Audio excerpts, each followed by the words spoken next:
Hi friends, welcome back to our channel. मैं हूँ paddy और मैं हूँ प्रतीक्षा। आज हम जिस वीडियो पर रिएक्शन करने वाले हैं, बहुत ही ज़्यादा कमेंट्स आए थे कि कुरान की ये जो बातें हैं वो साइंस ने प्रूव की। यही टाइटल है, कुरान की ये 9 बातें जो विज्ञान ने खुद साबित की है। तो चलिए ये वीडियो देखते हैं आखिर कौन सी बातें हैं। तो चलो पहले वीडियो देखते हैं, आप भी हमारे साथ आखिर तक देखिए। तो चलो पहले वीडियो। कुरान की हैरान कर देने वाली 9 बातें। 9 जब से इस बातें पृथ्वी पर इंसानियत की सुबह हुई है, हम इस पृथ्वी पर अपने वजूद की तलाश कर रहे हैं, और इस कोशिश में हम विज्ञान, धर्म और पवित्र ग्रंथों की तरफ देखते हैं। कुरान इस्लाम धर्म के अनुयायियों की सबसे बड़ी किताब है। आज की इस वीडियो में हम आपको कुरान के कुछ ऐसे ही रहस्य बताने जा रहे हैं जो आपको हिला के रख देंगे। स्वागत है आप सभी का the mystical and YouTube channel पर एक बार फिर से।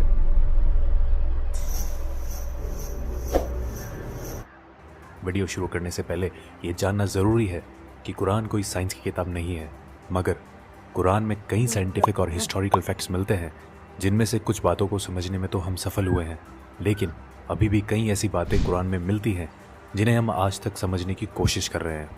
कुरान में कुछ ऐसी भविष्यवाणी भी की गई हैं जो अब तक सच हो चुकी हैं। आइए मिलकर जानते हैं कुरान के सबसे चौंकाने वाले तथ्य। नंबर 1, ऑरिजिन ऑफ लाइफ, जीवन की उत्पत्ति। हम सभी जानते हैं कि पानी जीवन के लिए सबसे ज़रूरी तत्व है। कुरान इसी विचार में एक असाधारण दावा करता है। कुरान कहती है कि जिंदगी पानी में पैदा हुई है। पानी को ही पृथ्वी पर जीवन की उत्पत्ति के लिए मूल तत्व माना गया है। इसकी पुष्टि इस बात से होती है कि पृथ्वी पर रहने वाले समस्त प्राणियों के सेल्स या कोशिकाएं पानी से बनी हुई है।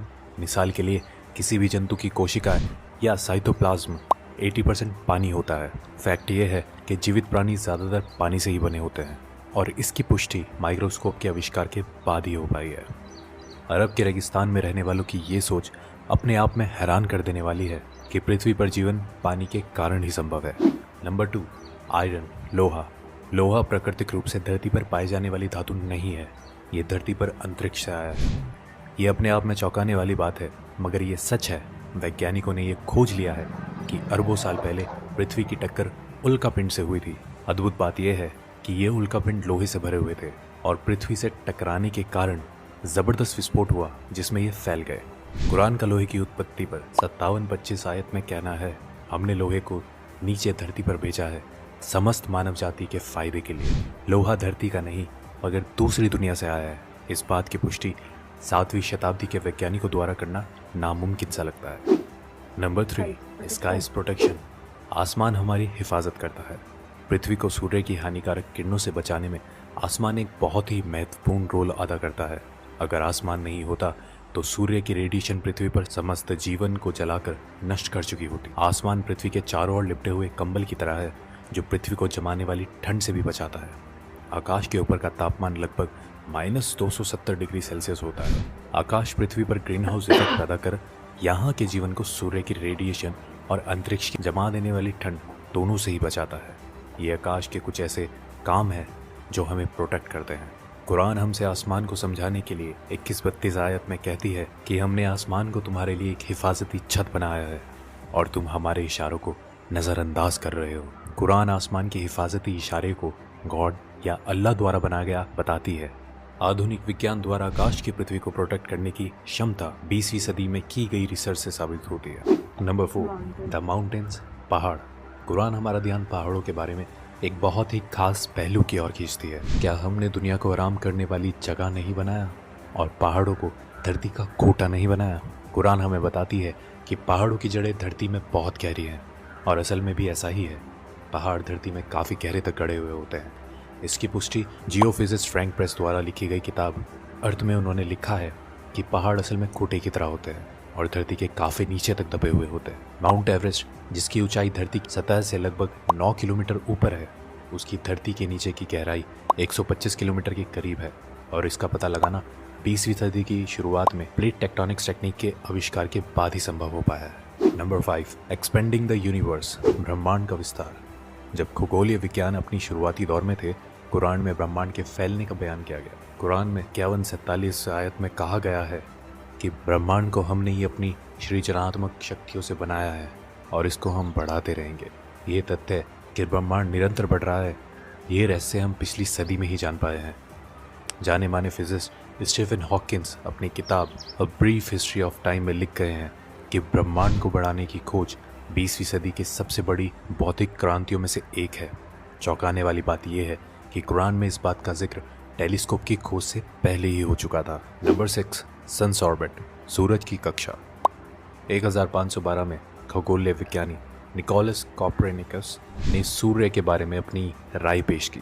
उनके मुताबिक सूर्यमंडल में सूर्य अपने कक्ष में स्थिर रहता है और बाकी के ग्रह उसके इर्द गिर्द चक्कर लगाते हैं।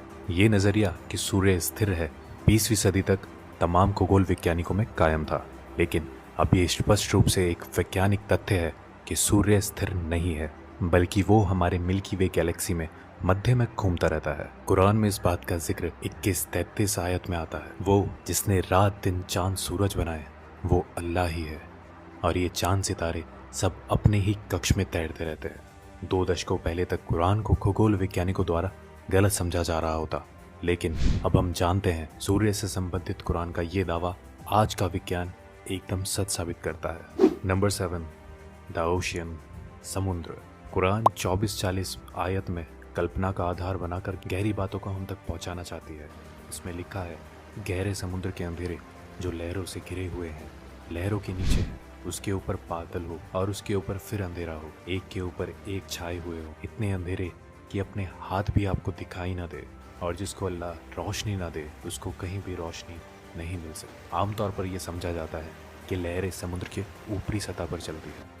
हालांकि समुद्री विज्ञानिकी इस बात की पुष्टि कर चुके हैं कि लहरें केवल समुद्र के ऊपरी सतह पर ही नहीं बल्कि नीचे भी होती हैं। ये लहरें इंसानों को दिखाई नहीं देती, इनको सिर्फ कुछ खास यंत्रों के द्वारा ही पता लगाया जा सकता है। कुरान समुद्र की गहराइयों के अंधेरों के ऊपर चलने वाली लहरें और उसके ऊपर चलने वाली लहरें और उसके ऊपर बादलों के बारे में हमें बताती है।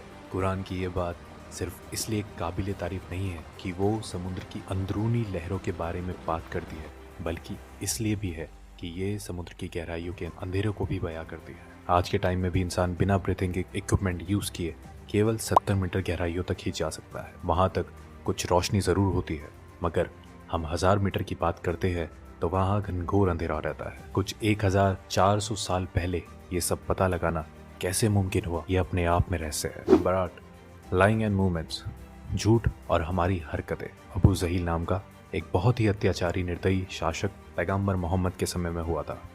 अल्लाह ने कुरान में उसको चेतावनी देने के लिए 96, 15 और 16 की आयत में फरमाया है कि इस बात में कोई शक नहीं, अगर ये बाज ना आया तो हम उसके मत्थे को पकड़कर घसीटेंगे, ऐसा मत्था जो झूठा और पापी है।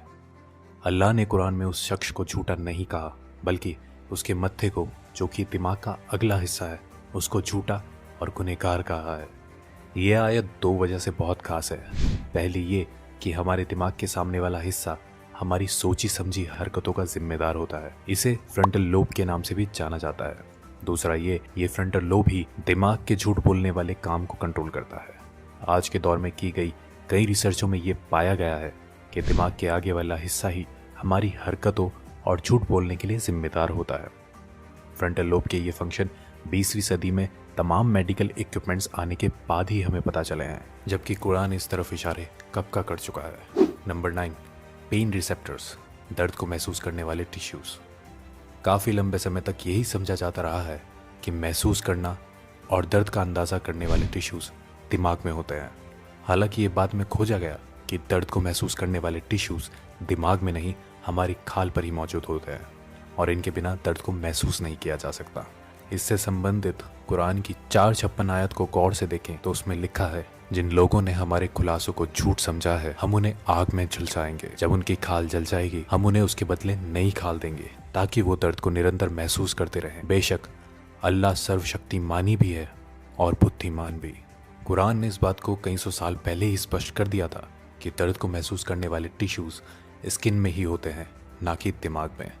ये खोज हाल ही में जीव विज्ञान में किए जाने वाली कई खोजों में से एक है। तो दोस्तों, ये थी कुरान में पाई जाने वाली कुछ शॉकिंग फैक्ट्स।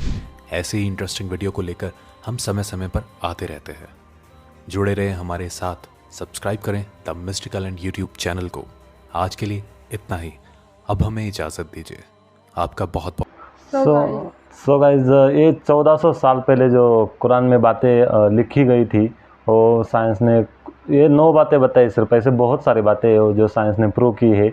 उसमें से ये 9 बातों में से हमारे ध्यान में कुछ कुछ बातें रह गई। तो आपने वीडियो जो देखा होगा तो आपके भी समझ में आ गया होगा कि जैसे कि पहला जल, दूसरा लौह, हाँ, तो तीसरा- मतलब उन्होंने बताया कि जैसे पानी से ही सब जो यहाँ पे धरती पे जो सब है वो पानी से ही पैदा हुआ है। और उसके बाद लोहा का भी बताया कि जैसे एक उल्कापात पृथ्वी पे टकरा गया था और उससे ही लोहा पृथ्वी पर आया था। ओरिजिनली पृथ्वी पर ये लोहा नहीं था। तो ये भी कुरान में ही बताया था। तो स्काई इज़ प्रोटेक्शन एक बताया कि जैसे जो आसमान है वो हमारी प्रोटेक्शन करता है। एक जो आसमान से धरती पर जो मतलब किरणें आती है सूर्य की, वो उससे हमें बचाती है। या फिर जो वातावरण है वो हमें बताती है, एक तरीके से हमको प्रोटेक्ट करती है। और जो ऊपर जो वातावरण है -270 डिग्री सेल्सियस है, तो उससे भी बचाती है। और जो बर्फ़ भी होता है उससे भी बचाती है। उसके बाद पहाड़ का भी बताया, पहाड़ की कैसे जड़ें बहुत ही नीचे तक होती है। और भी आगे जाके उन्होंने बहुत सारे 9 बताए ऐसे, और ऐसे बहुत है। आप कमेंट करके बताइए, आपको भी मालूम है। और कैसी लगी वीडियो बताइए, और वीडियो को नहीं। लाइक कीजिए। तो वीडियो को लाइक, शेयर और कमेंट कीजिए। तो चलो मिलते हैं अगले वीडियो में।